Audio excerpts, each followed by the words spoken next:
Hey everybody, it's Robbie Bessner, and I'm back with another great episode in our Lyme series. And today I have a really unique doctor out of Wisconsin. That's ground zero, by the way. Aside from the Lyme area around Lyme, Connecticut, New York, New Jersey, and all that stuff, the Wisconsin area has one of the largest concentrations of Lyme disease in the entire country, in case you guys didn't know that. Today I have Dr. Alan Linsley. And you can find him at the Midwest Natural Healing Centers.com. He's got an amazing new website he just brought up with a lot of content, some amazing videos, really great tips and things like that you can unpack. But what I love about Alan, and I just met him just recently, but he is an incredible guy with a great journey. He's going to tell us a little bit about his story right now, and then we're hoping to unpack some of his tips and secrets to give you guys an opportunity to get the edge on Lyme disease. So with that, I want to introduce Dr. Alan Linsley. Thank you so much for joining us today, Alan. I know you're super busy, and man, I mean, you're just an encyclopedia knowledge, and I love how you tie not just the physical event of healing, but also you bring in the emotional content of that, and you really look at it from a natural, holistic point of view, which is very different than the traditional allopathic, Lyme literate doctors that you know out there that kind of do methodical stuff, and you get some results from that. But we're talking about long-term healing now. We're talking about eradicating a lot of the symptoms. And you guys out there in Lyme land, you may always have Lyme in you, but the key to this whole discussion is really being symptom-free and living purposefully. So let's talk to Dr. Allan today and see what he's got to share with us. Alan, thank you so much for joining us today. Thanks for having me on. Yeah. So I'll give you a little bit of background on my journey into this. In 1999, I lost my father, which I believe was to Lyme. In a farming accident. I was an engineer at the time, and thinking that I was going to be engineer the rest of my life. And I got a phone call, and that my dad had been crushed by a piece of machinery. And for about 5 years, I'd watched my dad slowly declining, and we didn't know what it was. You know, we were on a dairy farm in Wisconsin. We're eating venison. We're in the woods all the time. You know, obviously we had ticks on us, but Lyme really wasn't even on the radar in the middle 90s in Wisconsin. And so mom would say to me quite often, boy, dad's just acting really strange. And every time he went into the medical doctor, it was one more medication, one more, oh, you're depressed, you're tired, you're achy, take this. And it was never a solution to the real problem, which now I believe was Lyme, because we got bit all the time, but nobody really talked about it. And they blamed it on his heart attack he had 10 years ago. So that really got me thinking that 9 medications, 50 in his mid 50s, 57 when he passed, but he had struggled for 5 years. And I think he had what I would say is the start of dementia at that point. Mm-hmm. And he probably had the ApoE4 gene that we talk about because he had a heart attack earlier on with the plaquing. And that's common with that and with, the fibril tangles in the brain. So I'm thinking he probably had the start of dementia, but probably driven mostly by the Lyme. So I quit engineering a year later and went and took all these classes and ended up and I looked at all the avenues I could go to. And I didn't start at that point thinking I was going to be treating Lyme. I just wanted to get farther down to figure out what was the real health problem with people. Why couldn't they make energy? Why would my dad at 57, who was on a dairy farm, eating his own beef, big garden, why would that cause a problem? You know, we had a really good food supply. And so through my journey of going to school to become a doctor, and I took the chiropractic route because I thought was the most natural route, I began to slowly learn that it wasn't just structural stuff. It was a lot of chemistry that we had to get involved with. And of course, there's another whole emotional component. We talk about the triad of health, your structure, your chemistry, and your emotions. And you really can't separate those. And anybody who's struggled with Lyme will know there's a huge emotional component to Lyme eventually that the hopeless, helpless feeling comes into play. And on a side note, I didn't know that I had Lyme. I'd gotten bit when I was 11, 1981. So this is well before Lyme was even on the radar, I believe. I don't think they really figured out until probably the early 80s that it was Lyme. That was Lyme, Connecticut, of course. And who would have thought that it was in Wisconsin that time? Right, exactly. So I went into the local doctor in 1981, and I was sent home with 800 milligram ibuprofen. They're about so big, the tablets, you know, and that was my solution to the problem. And I struggled with high liver enzymes and the stiff neck and all these symptoms and fatigue, but I could still do amazing things physically, but I would wear down very quickly. And so by the time I graduated from school at 37 with my degree in chiropractic, I was exhausted. Because the Lyme was in the background. So unknowingly, I had chronic Lyme. And so I was working with a couple of people. They have the SCIO machines, these electronic machines that will scan you. And Lyme kept coming up, and she would say to me, "Well, Lyme's showing up. Have you ever had Lyme disease?" I'm like, "I've never had Lyme disease." And so she's, "Well, it's in the red. Should we treat it?" And I'm like, "Yeah, sure." And she hit the button, treat me electronically, and I would feel amazing for a week, Robbie. And then I would just slowly go back down, not knowing that I was getting part of the treatment done, but the toxins were still there, and the immune system was suppressed. And so over time, as I moved back to Wisconsin that was in Kansas in the 2005, 2006, when I got back home in 2007, I was just inundated by everybody saying, "Hey, what do you know about Lyme?" I'm like, "Not too much, you know." And so then it made me dig into it. And then they'd say, "Well, I got treated by doxycycline, I did Rocephin, I did IV, and I think all my symptoms are back." And I go to the doctors here, and we have Mayo Clinic up in this area up here, which is known throughout the United States, I would believe. And they would be told point blank, chronic Lyme does not exist. Don't talk about it. That's it. But no help. It was another medication, an antidepressant. It's all in your head. Go see a psychologist. And this is how it went for these people. But as they described their symptoms, I was like, "Hey, I have that. I have that sometimes." So I started digging into a lot of the literature on Lyme and Buhner's books, and there were several others out there that I started looking at. And so how we went through this whole system is, as people would come in, I started developing, and we muscle tests in our clinic. And I grabbed 300 different herbs, and slowly Robbie would go through and check Lyme Borrelia burgdorferi against all these herbs one by one. And we finally found the ones that we felt were the most critical, or the ones that would match up or cancel the Lyme.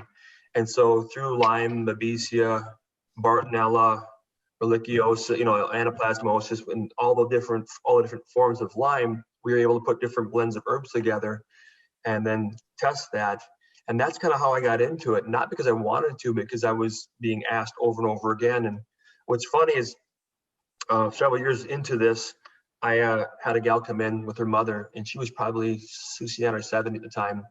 And her daughter had to bring her into the clinic because she couldn't drive, because she would never got to the clinic. She had probably the start of dementia.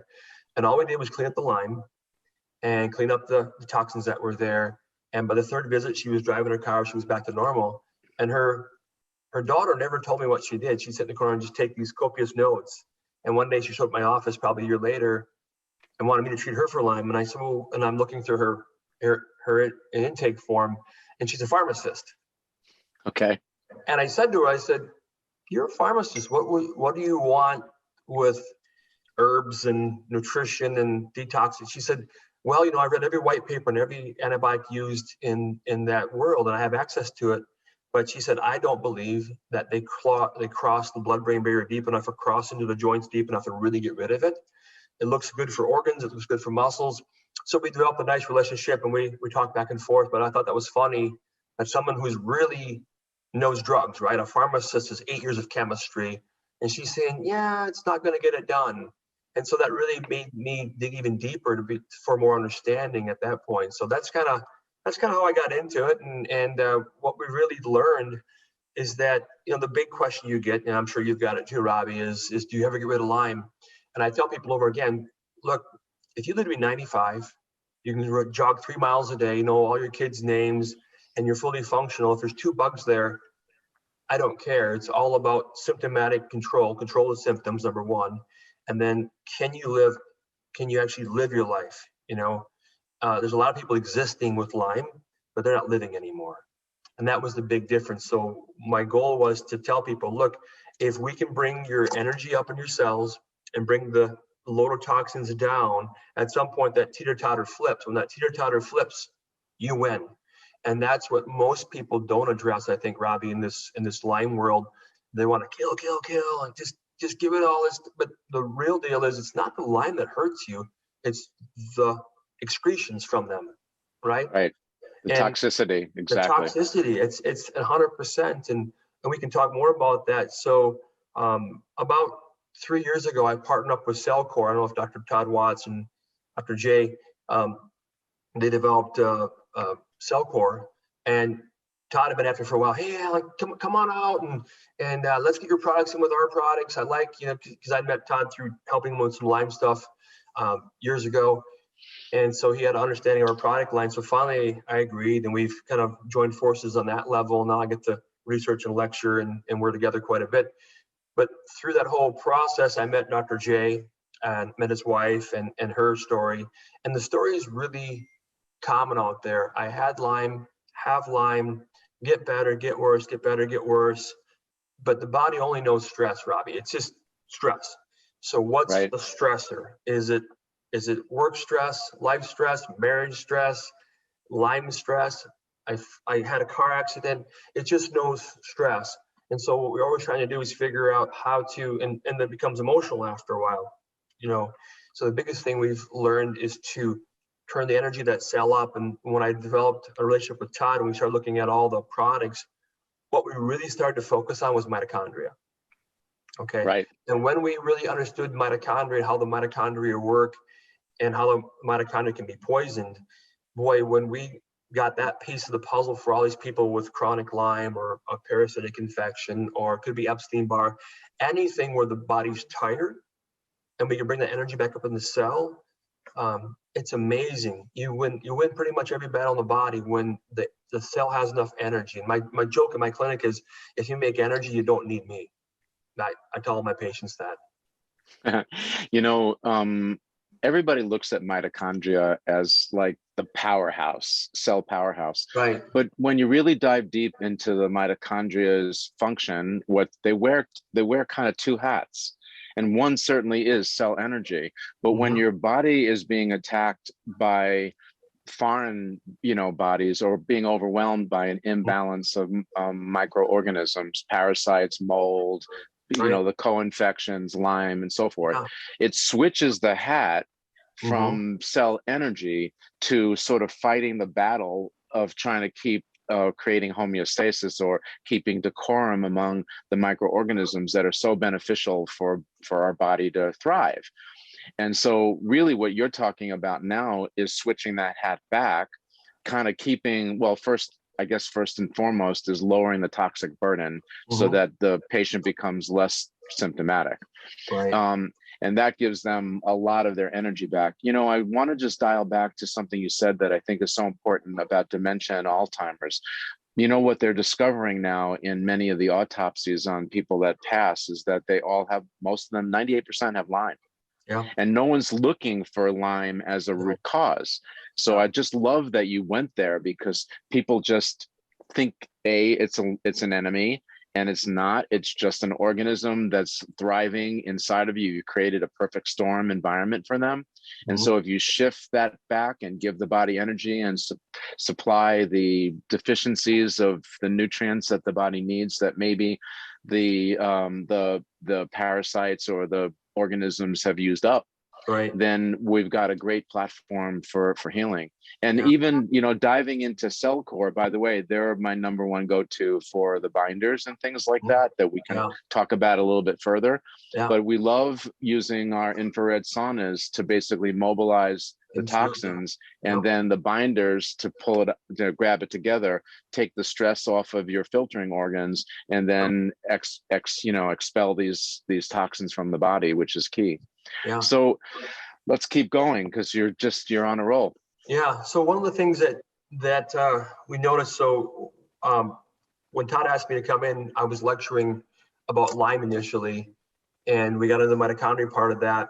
And you're absolutely right. When that whole cell danger thing, or when the mitochondria sense there's an infection there, one of the things they'll do is, when you make ATP in the mitochondria, you got one or two choices. You can make energy for the cell, or that ATP molecule can actually leave and go and help out the immune system. So when it leaves, it actually is trying to help out the immune system. And if the immune system's in this fight, so let's go back to the most perfect situation. A bacteria comes in the body, a parasite comes in the body recognizes it, and through your innate immune system, you fire up and you get your macrophages going, and you basically would engulf or attack this bacteria, this virus, and you would kill it. Problem being is Lyme is a little sneaky. It comes in and it can paralyze parts of your immune system, and it uses the bloodstream to get in the body. And here's the mistake that most doctors make, is they're going there and they're pulling blood from your body and they're trying to find this Lyme. But where does chronic Lyme hide, Robbie? We know it hides in the brain and it goes into the joints. So it almost uses the bloodstream like a superhighway. And of course, in that bloodstream, there's a circulating immune system, and it says, I don't like being chased and killed, so I'm going to take this exit, and it happens to be I'm going to burrow across the spirochete up the blood-brain barrier. I'm going to burrow into the joints, and I kind of like it here, because if I get to the brain, I'm only dealing with the microglial cells, and I can take those out or push them down a little bit, and I can go into the joints. I'm just dealing with some local macrophages here, and I got a nice food supply. So I always tell people, your bloodstream pumps thousands of gallons of blood every day. Okay, it's like a river, it's flowing, and of course your liver is cleaning it, and your kidneys are filtering it. So even a river cleans itself.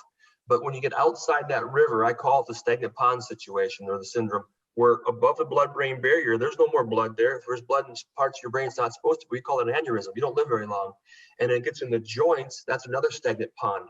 There's no blood in your synovial fluid, or there shouldn't be, correct?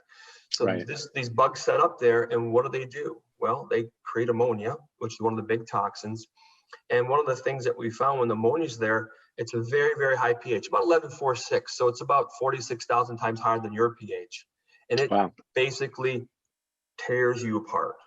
I'd say like melting. High pH melts you. Low pH, will tear you apart. They're very different. But when I started noticing that we would have this toxin there, and I always tell my Lyme patients, and I've checked probably, I'm going to say 35 or 40,000 people in the last, maybe closer to even to 50,000. I've done over 80,000 patient treatments now. I checked every person that walks in my clinic for Lyme. Every person. The joke is, hey doc, can you check me for the bugs today? Am I making energy, and give me an adjustment? I'm like, oh, all in 15 minutes? Yeah, you can do it. So I can literally check. So we use mixed vials in the clinic, and it'll have 8 or 9 different forms of Lyme in there, 10 or 15 forms of Bartonella, and we just scan the body. And I use a little thing called a resonator. So it's kind of a toughest device, and then I can muscle test them to show. But what we found through thousands and thousands and thousands of people is that it's never the bug, it's always the bug poop, if I can say that. It's a really simple way to say it. It's the toxin they're secreting. So I always try to go after the things that are secreting toxins. So what secretes a toxin? So a bacteria, a parasite, a spore, a mold spore will secrete toxins. So one of the interesting things I found last fall, and I got into, let's take one step back. I got into glyphosates a couple years ago because Todd says, so you're a farm guy, you should lecture on glyphosate. So I started digging into it, and I made a bunch of vials of glyphosates and pesticides, insecticides, and I started testing people. Where do they hide? Where are they at? And it became very apparent that let's just take Roundup, for example. It's the most common one used out there. 93% of the crops in our area up here use Roundup with the main ingredient glyphosate, okay, to be used in the growing of these GMOs, genetically modified organisms. So it's soybeans, it's corn. Unfortunately, they also spray the glyphosate on top of oats now, on top of potato crops, on top of wheat, because they've convinced the farmer that it's a better way to go, that it dries faster. So what we found is when we started testing people for glyphosate, we found glyphosate chronically in the gut system because people were ingesting it. If it was being sprayed, you'd find it in the lung field. But what I thought was really interesting is we found glyphosate accumulating in the brain and the joints. And after digging into the pathways, we found that it was not only accumulating, Robbie, it was integrating. It was becoming part of the tissue. So glyphosate can be an analog for glycine, Okay, it can actually switch out. So when it does that, there goes your collagen, your myelin sheaths in your brain. Cell signaling can become a problem. So what we found is where anybody had chronic Lyme hiding in the brain or the joints, we also found glyphosate there. Now interesting. And that's a huge. Now remember, glyphosate pushes down regulates 291 enzymes in the body that we know of. Okay. It also upregulates 30 of them that we don't want upregulated. So it really tips so any of these mitochondria pathways for energy, phase 1 liver, the CYP enzymes, the cytochrome P450 enzymes get decimated by glyphosate. So here's the problem is that wherever the glyphosate's sitting, the mitochondria function drops, the energy of the cell drops, and then Lyme says, why would I ever leave here? And then on top of that problem, we also found that we found a little bit, well, actually not a little bit, we started playing with the new product from Cellcore called Carboxy. And Carboxy is a binder of basically mycotoxins. So we put together a vial with about 40 different mycotoxins in it, right? Aflatoxins and ochratoxins and the penicilliums and all these different toxins. And we started to check the body. And interestingly enough, guess what we found? We found that the mold would be in your gut. So I had peanut butter, a bad cup of coffee, and it's organic. It can't. No. Look, organic, conventional, doesn't matter. If you don't process the product right, mold shows up, right? So they had these mold toxins showing up in their tummy. It could get in the liver, but the body was always trying to clean. Remember, the liver system and the bloodstream clean pretty good. You'd find the lungs if they were living in it. But what was really interesting is you'd find it in the brain, Robbie, and you'd find it in the joints. And I'm scratching my head saying, how does mold toxins get into the joints and the brain? So I call Dr. Jeff Griswold out there at Cellcore, and I said, Jeff, how big is a mold spore? He goes, oh, it's about 5 microns. And I said, is it possible that the Lyme could Pac-Man or swallow up the mold spore, carry it up into the brain or into the joints, excrete it back out, and then they sit and play. And so what I call it, Robbie, I don't have a picture of it, but I call it the cycle of destruction now for anybody in the mold world, or anybody in the Lyme world. So you get Lyme coming into the tissue, and of course it's creating this very high pH ammonia, and that destroys the tissue, right? And the mold spores say, oh, thank you, I only eat decaying tissue.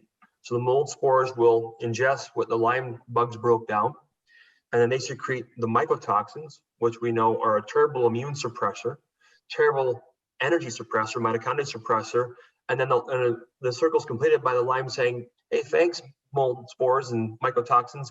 I've suppressed you so much, the immune system's so suppressed here, I can live here. So I call it the cycle of destruction. They just play with each other all the time. And they're very suppressive to the immune system.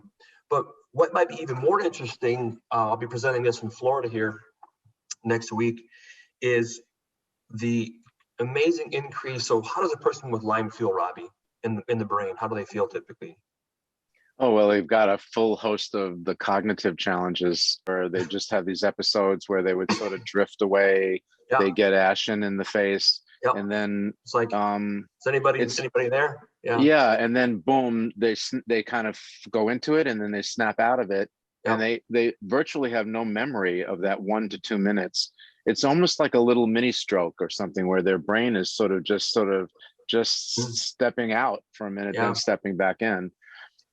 Many people talk about brain fog and short-term memory challenges, and you're really unpacking this in a different way today, Alan, which I think is so important for people to understand that there's a full sort of daisy chain of chemical reactions and coexistences of these organisms that are playing on our systems and really taking the upper hand because of that.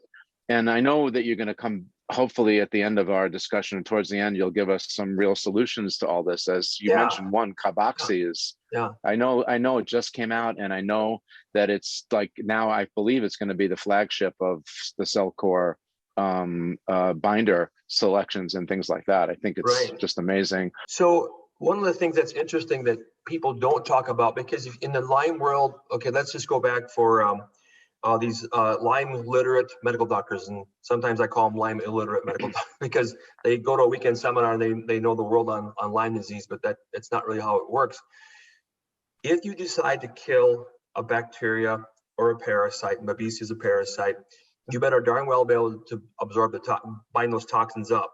So when I work the pathway thousands and thousands of times for all these patients, what I find, Robbie, over and over again is that it's 95% of the time, it's not a deficiency the patient has, it's a toxin blocking the pathway, okay?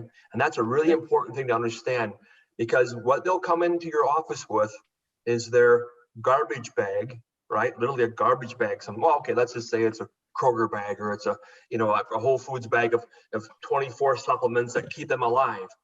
And they'll say to you, oh, doc, if I run out of one of these, I just go downhill. And you go, oh, time out. We had concentration camps and people starved for months on end and they survived. How could you, so you think about this for a second. It's not a deficiency, it's a toxicity. Now, let me explain the way I explain to my patients. I said, okay, every reaction the body uses an enzyme, okay? And most reactions are several steps long, 15, 20, Krebs cycle, 21, 22 steps from a molecule of sugar to ATP. So let's go through this. So what does an enzyme do? An enzyme's got to be able to move, and it's got to grab things and put things together or take things apart. Okay? So every step, an enzyme has to do this work and then hand it off, and then do this work and hand it off. So let's go. We go A, B, C. Oh, D. I got the D, and I've got toxins up to here, and I can't get any farther. Right. So what a lot of people that are doing functional medicine, oh, you need more omega-3s, you need more B vitamins, you need more minerals, you need more this or that or that. Oh, and we just get over, make some more energy, we can kind of keep going. But 95% of the time, it's this toxin right here, okay? A heavy metal, mold toxins, Lyme toxins. If we can just grab a hold of that and move it out of the way, now we can sing the song A, B, C, D, boom, boom, boom, boom, move right through. And that's the biggest mistake I see most people that have chronic Lyme or people treating that. For example, I had a gal come in the other day from California, 43 supplements. Oh my God. 43. And I looked at all of them, and I've used all of those at one point in time. But the protocol was, here's your 4 antibiotics, and we're going to change it every month. And it was like $2,000 or $3,000 a month, right? And $1,000 for the doc. Well, that'd be a $50,000 program. We usually do Lyme for a couple $1,000s in our office here, because I treat the carpenter, the welder, the plumber. I'm not treating Mr. Executive. You know what I'm saying? And you're the same thing, You're treating all the people that are listening today. That's the truth. Yeah. And that's why, well, as you probably know from the numbers, probably the number one reason why people run out of money is because of maintaining their health care. Yeah. If their insurance companies don't pick that up. Right. And so that's also another thing that I love about you. You're so grounded, and you're really focusing on the average guy out there, which is everybody that's listening today. So it's so important. Yeah. But before you go into a little deeper, I just wanted to make a mention to you. I have a close friend, Dr. Zach Bush, and he started that whole thesis on glyphosate. And really what he was focusing on was leaky gut. And now we've got leaky gut, leaky throat, leaky brain. Yeah. Again, another thing that you pointed out about how insidious the glyphosate is. Yeah. But Dr. Lee Cowden, who's one of my mentors, brought out in about 2 or 3 years ago that they're finding trace amounts of glyphosate in the air we're breathing, in the water that we're drinking. Yeah. And so when you talk about that chain, the farmers are spraying it on, and I think it was something like 200 tons a year for 20 years was coming into our environment. Yeah. So they spray it on the ground with the excuse of going after insects or whatever, and GMOs and all the stuff that you mentioned. Yeah. But then the rain brings it down through the root system, and then it evaporates up into the air, and then it rains back down. So we're getting it either from directly or we're getting it indirectly, because the animals that we're eating are eating the grass that's being sprayed by the glyphosate. Yeah. And so whether you get it directly, indirectly, it's all around, and it's a problem that everybody out there is going to be dealing with, not too short of a time. Yeah. So keep going about your thesis, because this is truly amazing what you're saying to us today. Maybe this is my thesis. So what we found was interesting is that wherever we found glyphosate in the body harboring chronically, we found chronic Lyme.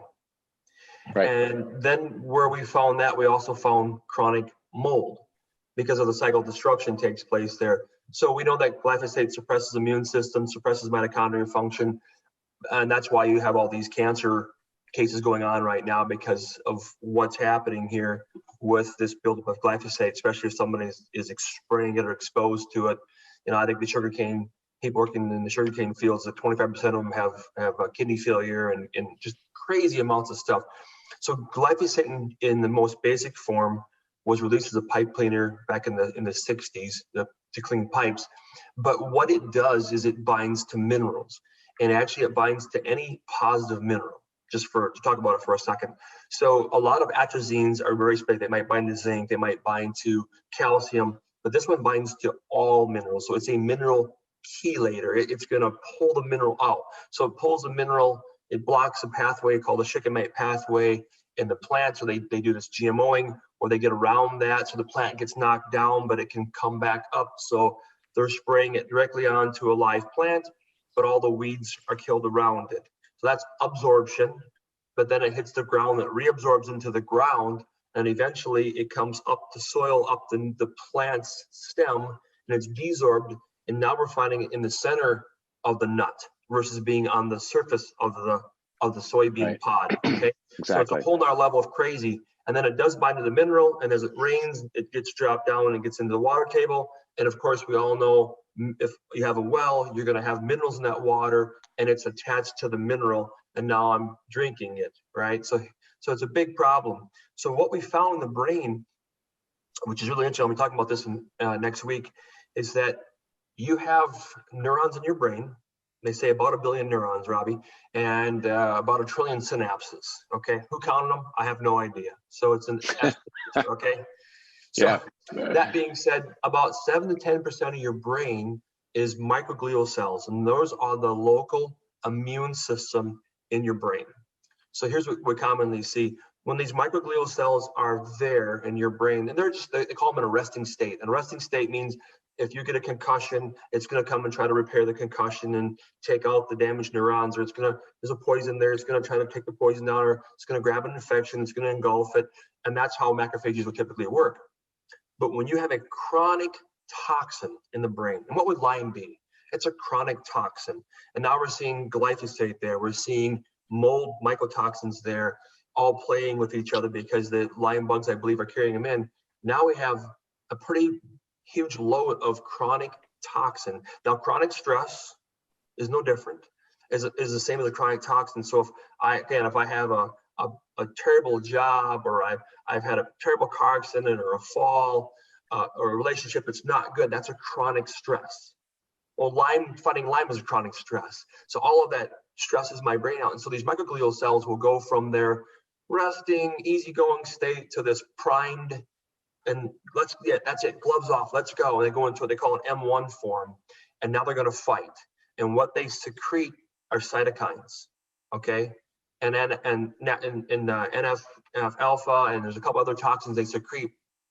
But they secrete these toxins because what they believe is happening, this whole cascade, if I can put it together properly, because it's kind of a complicated thing. So we're going to give you as one guy said, the Reader's Digest version.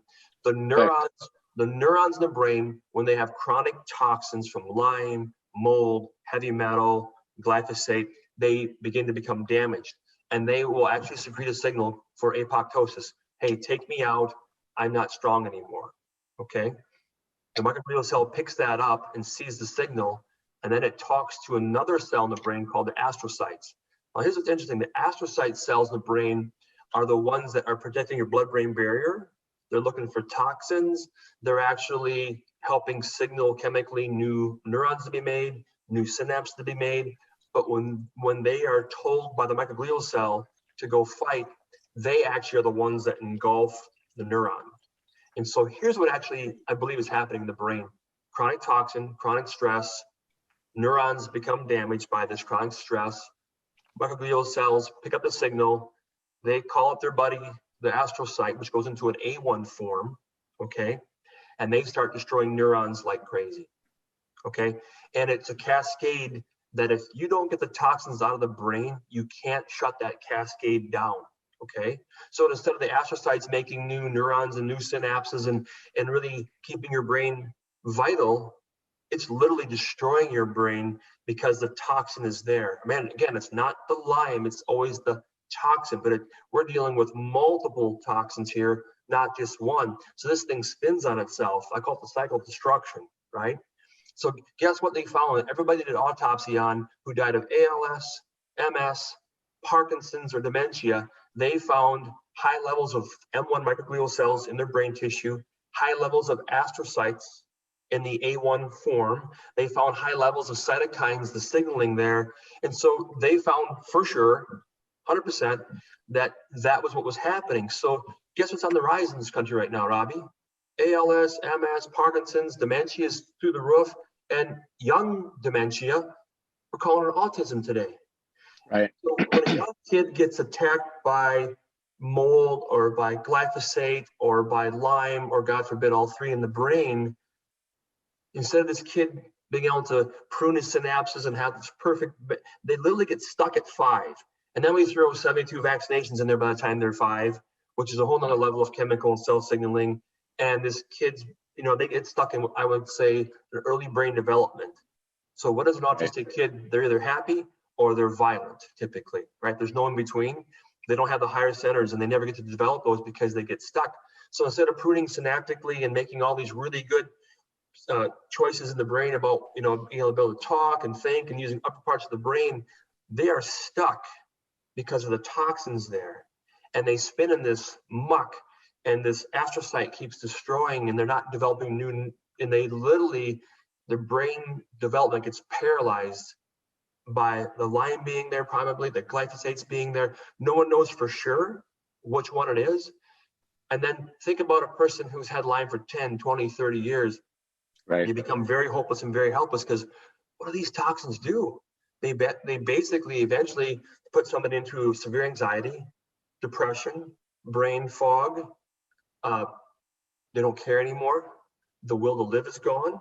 I've seen it. I've dealt with it, man. I mean, I was at a point 12 years ago when I first was on my Lyme journey myself, where just graduating, huge amounts of stress, trying to develop a business. And there were days my joke was I would go home and fall asleep to the Wheel of Fortune and wake up to the evening news at 10 o'clock and recycle myself.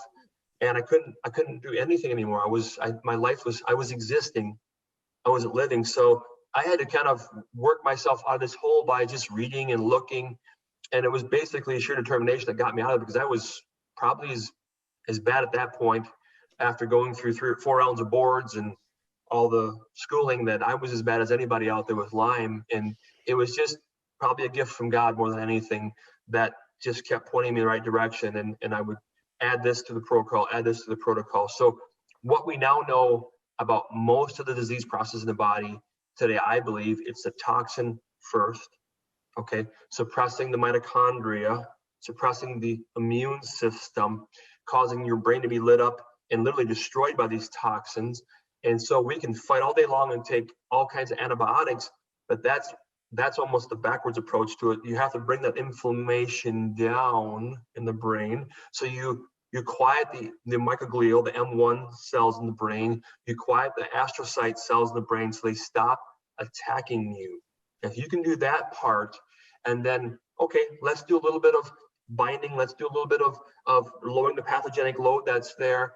Then we can win the battle most of the time. We can keep somebody above board, because remember, if your mitochondria are working at a high enough level, you're going to have the immune system to keep the bugs down, if that makes sense. Yeah. Totally. And, I love your approach, because the angle, I mean, I often say when in our own coaching and the things we're doing on the infrared side, that toxicity and inflammation, they sort of travel on the same highway together. Yeah. And if you can lower toxic load and toxic burden, then you lower inflammation. Absolutely. And then now we're sort of reversing that little spiral or that coil that we wound up really tight. Yeah. And so people become less symptomatic.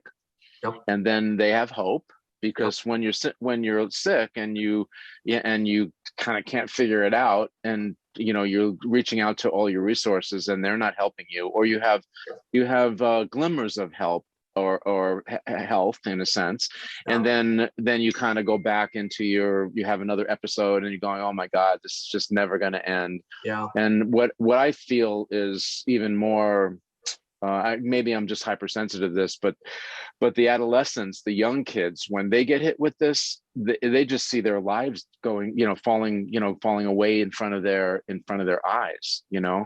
and so what you've done today is really unpacked like the under the sheet process that's going on in the body. And that's so important to understand, because we've got hundreds of thousands of organisms in us that are beneficial, that we need in order for us to digest food and and all that kind of stuff. And really what we're discussing is the imbalance of these macrophages and these different microorganisms and how that affects us, and bringing that back into balance. Yeah. And we've got smart bugs, but now we know why they're super smart, because they're actually using our blood system as a transport, like a super highway to get around. They figured out where to hide. So they've got everything they need, low oxygen, a perfect host, not a big blood supply. So they really found their home. Yep. And when, I've always seen this, but I never quite understood this until today, was the relationship between Lyme and mold, because we see in clinic that when a Lyme patient gets exposed to mold, they get completely whacked out, right? And now we know why, because they found buddies. These two guys hang out together, and they're both equally, as in a sense, destructive in pulling the body apart and using body resources and using your minerals. And then you haven't touched really on heavy metals in a big sense, but they tie in also to this whole thing. Yep. So, wow, it's amazing. One thing that really impressed me when I was reading some of the materials that you write about on your website, which people they can find you. The new website is MidwestNaturalHealingCenters.com. What I loved what you wrote was, it's just like, you're still learning. Like, here you are on top of the pyramid of breakthrough understandings of how the body works and how to repair the body. And you're humble enough to say you learn from your patients, you learn from every day in your clinic, and you bring that information to the world. And it's so cool. Alan, thank you so much for letting, giving us this insight. We only have a few minutes, and I know that you've got a full day ahead of yourself today. What kind of other things, like tips, could you give people to kind of get them started, get them in the right direction? You mentioned the Cellcore product line. You're going to be a featured speaker at their conference coming up. Again, bringing a lot of this great information to the world. Where do we start? Give us a couple of tips that you think that might be important for us to. Well, I think that everything I've learned so far is, so if we're talking to a practitioner, might be listening to this, we would want the practitioner to work with the inflammation and the toxins as much as you work with trying to reduce the pathogen load, right? And maybe these two first sometimes, especially if a person says, oh, I take 2 drops of this and I feel like I'm dying. Well, then we know the microglial cells and the inflammation is really high in the brain. So we want to try to draw that down. So a couple ideas that I have, because I do use Cellcore quite a bit, and I love what they've done with that. So they have a product called Inflamma Control. I combine that with their Tutka product quite a bit, because the Tutka, the clean one that they use there, actually rebuilds, through literature, they found rebuilds glial cells. And I couldn't put 2 and 2 together, and so I started looking at the microglial astrocytes. And so if you have a product that actually regenerates liver, because where do all these toxins go first, Robbie? They have to go to your liver, and they have to be methylated and hydroxylated and conjugated. Now you can pee them out finally, right? So we have to make sure we get them to liver, but the liver's really stressed out. So the phase 1 liver is not working. There's a great thing. So TUTCA will help you get that moving, but the inflammatory control seems to bring that M1 right out. So I've checked it over and over again with patients. So using those 2 products brings that inflammation down quite a bit in the brain. And just doing that's a great starting point, because now we can probably start to go after some of these pathogens. So in the Cellcore product line that I helped develop the herbal tinctures, we have IS Bor for Borrelia, IS Bab for Babesia, IS Bart for Bartonella, and then there's one called IS Boost that will help any of the other 3. That's a great starting point there to use that. And I love to use any one of those in combination with another product called Biotoxin Binder. Now, Biotoxin Binder is a great product that they have that binds, I always say, molds, metals, Lyme, and glyphosate. It binds all 4. So it's a great general binder. So like when you're using the saunas and doing these things, and I always tell people, if you're going to use the infrared sauna, I said, hey, couple before you go in, couple after you come back out. Take a shower, and then they've got a product called CT Minerals, because when you're in the sauna, you're going to sweat a little bit, and you're going to have a little bit of mineral moving through the body. And one of the biggest things I find is the CT Minerals that they have are also oxygenated. Okay, so when they come in the body, they're actually giving the cells oxygen back. And remember, the glyphosate's moving these minerals out. Lyme is stealing your manganese, it steals magnesium. So some mineral supplementation is good. So the protocols you want to do are lowering the inflammation, okay, while doing a little bit of pathogen removal at the same time, while making sure when it gets to the liver, you can actually run it through the phases and it can go out through the bowels or through the bladder. Because if it doesn't, quite often, what do you see, Rob? You see people with these skin lesions or sores or just rashes because you're making the skin a kidney. And that's not, you don't want to do that. You want to make sure it's moving through the kidney says, oh no, I don't want it. The liver says, I don't want it. And the skin says, oh, I'll take it. And then of course, the sauna will help you move some of that through, of course, because it's going to heat the cells up and you're going to have some movement there. We just want to make sure that we can bind it well. So really quickly, HMET is an amazing binder for glyphosates, okay?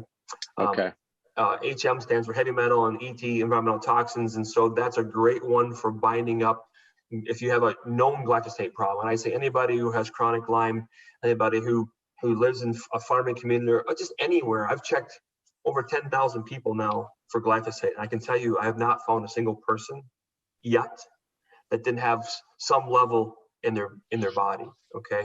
And again, we didn't touch on this today, but Zach Bush talks about leaky gut, leaky brain.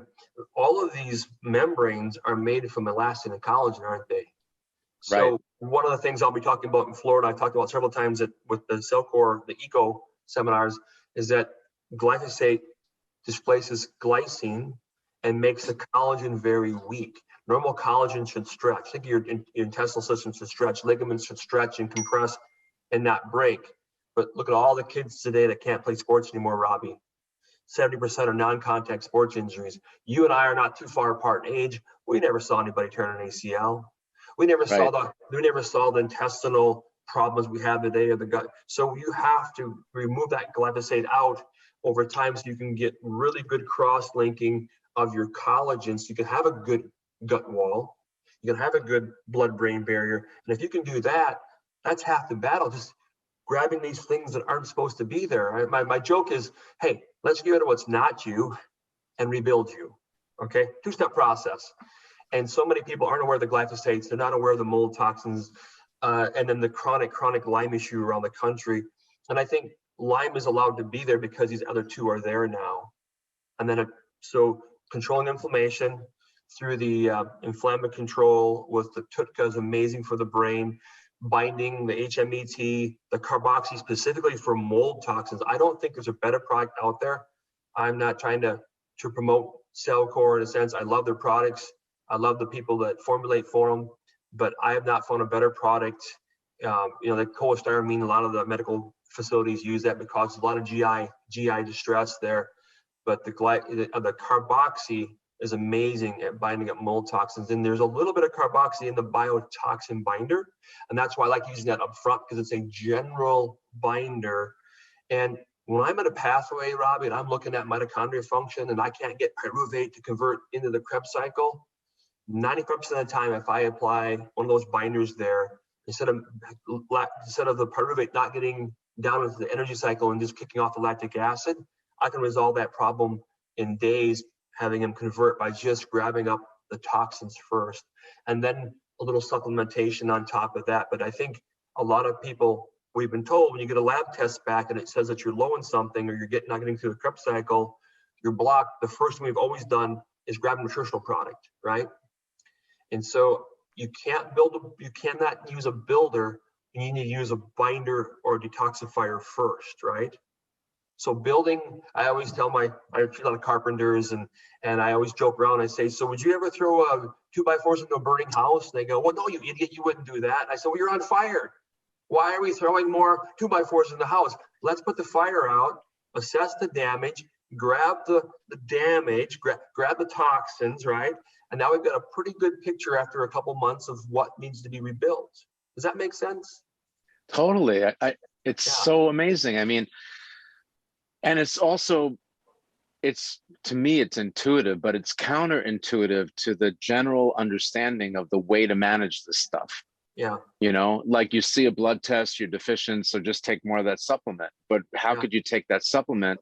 Basically, you're almost wasting your money, because the supplement really is either you're now giving more fuel to the bugs that are using it to work against you. So, wow, a good example would be parasites.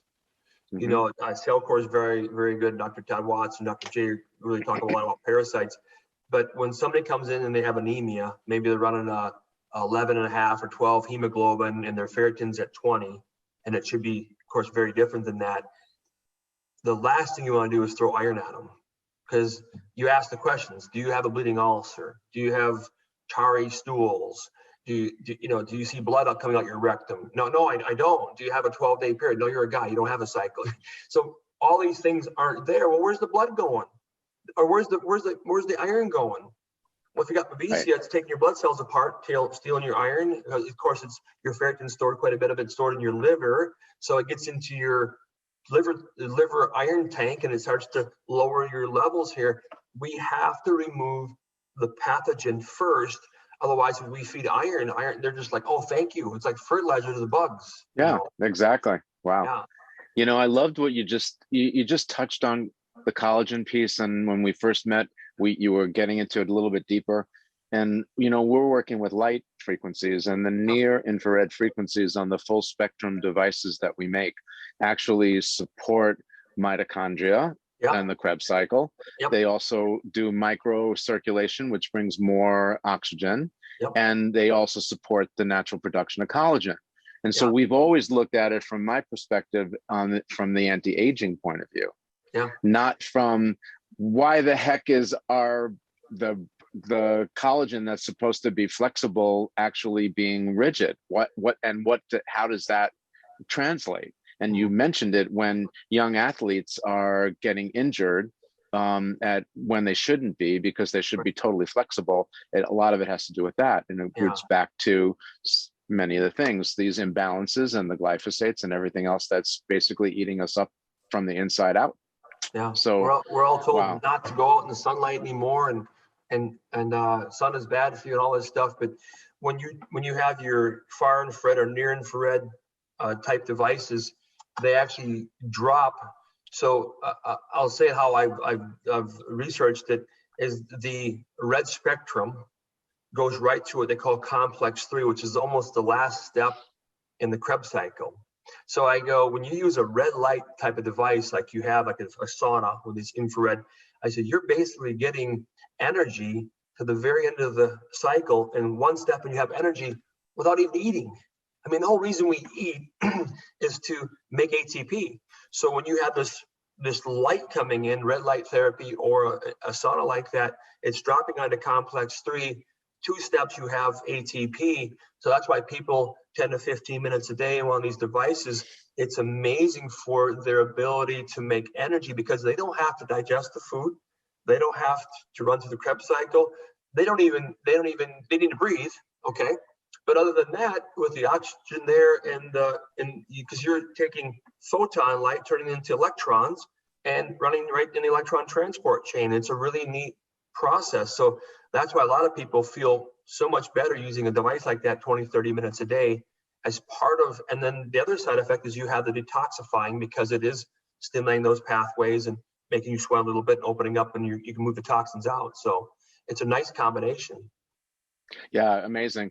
You know, I wanted, one of the things aside from my affinity to Dr. J. Davidson and the whole group at Cellcore, one thing that really impressed me was the fact that there some like part of their foundational piece or pillar behind their product line is a charged carbon particle.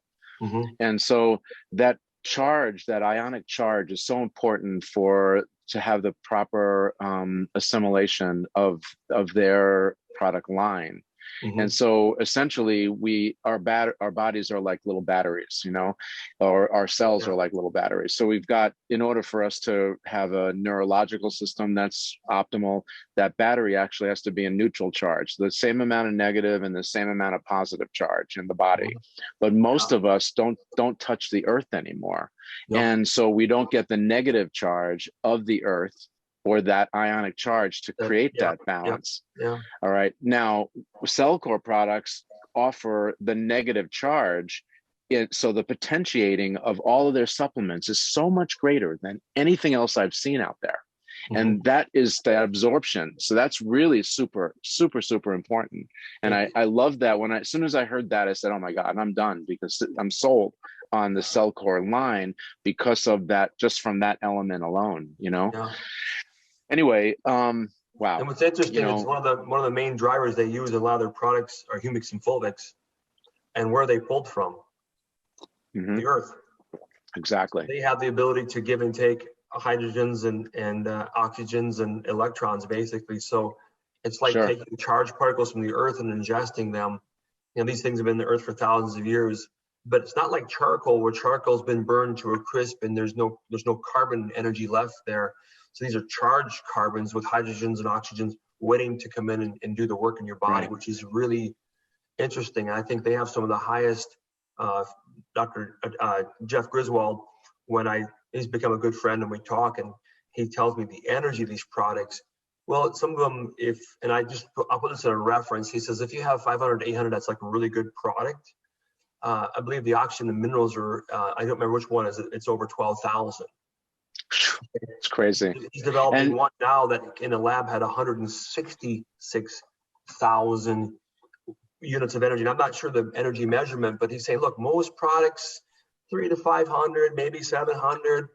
He's got one that's over 150,000 that they're developing right now. So when it comes to, think of the energy that gives a cell, okay? And that's the real healing that takes place there. Is you can get energy from your food, you can get energy from the oxygen, the water, all these things coming together, and they have to all work together. But bottom line is, if you can take a product that's got high energy, because if it doesn't have high energy, it can actually draw energy from your body. You know, something that's not made properly. So they're really, really big about making sure that the actual product is going to give you energy and the ability to detoxify and the ability to bind. So that's what I like about their products. Yeah, and also they're photon or light activated. And so if you give it a little bit of sunshine, like we're doing it, you know, sort of, we're delivering sunshine in our saunas and the healing pads and things like that. But it's that extraction of those frequencies that actually are activating the charged particle as well, the charged carbon. Wow. Amazing day, amazing opportunity to jump inside your brain and get some information that I think is just so important for people to really understand what's going on, and then to help them sort of organize the way back out. So I guess one thing I'd add at the end here is don't lose hope. I know I was a chronic Lyme person for 30 years, didn't know it.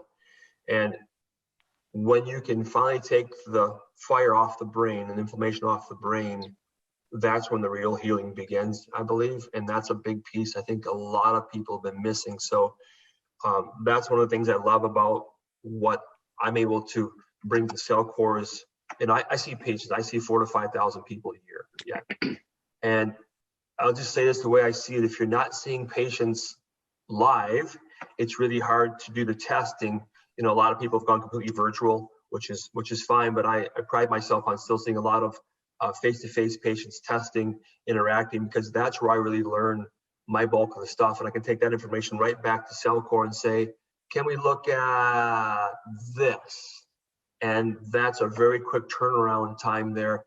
But the biggest thing is take the inflammation off the brain, get those glial cells to calm down, grab that toxin, and then you have a clear path for treating pathogens using light type devices like yours, bringing the energy back to the cell, and then try to eat as organic as possible. You know, I always say, know your food source, know the person who grew the food as much as possible. These are the things you can do, control.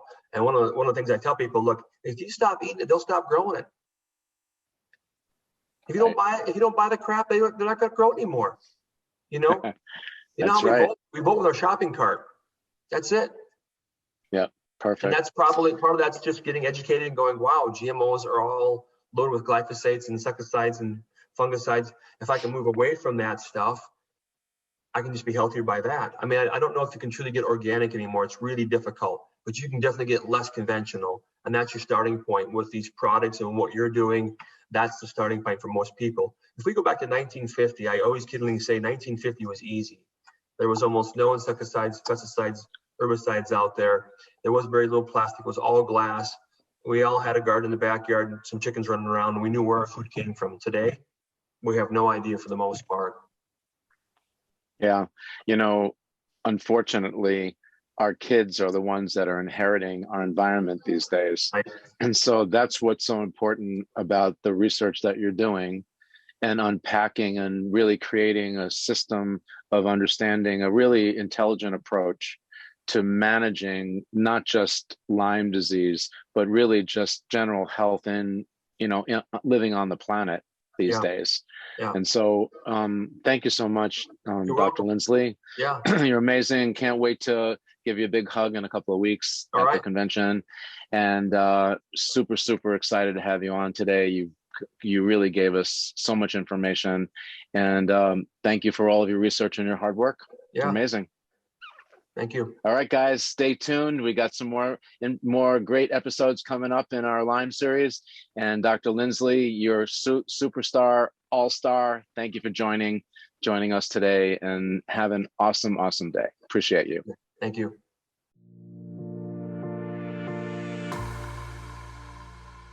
Hey everybody, it's Robbie Bessner. Thanks so much for joining us today. Please share this content with anyone that you think might benefit from it, and we're looking forward to having you with us tomorrow for another great interview.